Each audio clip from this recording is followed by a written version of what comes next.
Basibone banyabo nzo Walukaga Mathias, Mayor Chengera Town Council National Unity Platform. Onakule gulu mwategedde bya Electoral Commission bwe denominate nze okuva mu Lwokaano era twakoze press conference ku kitebe eraga tugenda mu High Court. Ekituufu kiri nti ebiwandiiko byaffe biri authentic. Ekiwandiiko kye beekwasa boba Electoral Commission neyawaaba nti kyali expired by the time I was nominated.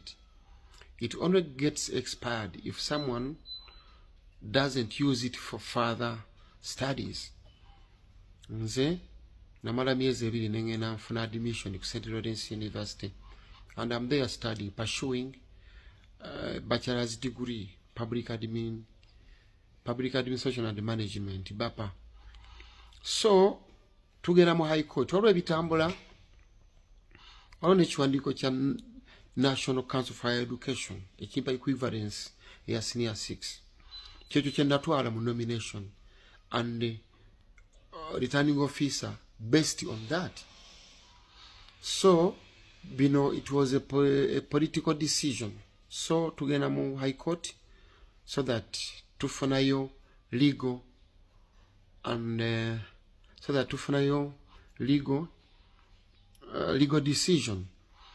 So basibone banya waliwo nebirala bitambula mbu waliwo simanya abateeseteese press conference endala. No, yaffe twagikoze yesterday. Bandabusiro mbagumya mbere bagumu nti kooti binegenda bigoba kubanga ebiwandiiko byaffe biri authentic. Tuli mu biwandiiko biwedde okukola ba lawyers babimaze obibaga, Nalukola, Alaka, Alex Luganda Ndochen bali ready. Tugenda mu High Court. Mulinde kigenda okuvaayo, bagenda kubigoba. I assure you nti bagenda kubigoba kubanga tuli batuufu 100 ku 100. Era kati olutalo lwendimu lwakulaba nga noonya ssente ez'aba lawyers n'okufayiringa petition eyo.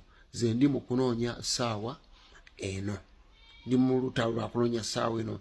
Mbadde already nga natandika dda campaigns. I've used the whole money I had. I've sold whatever I had.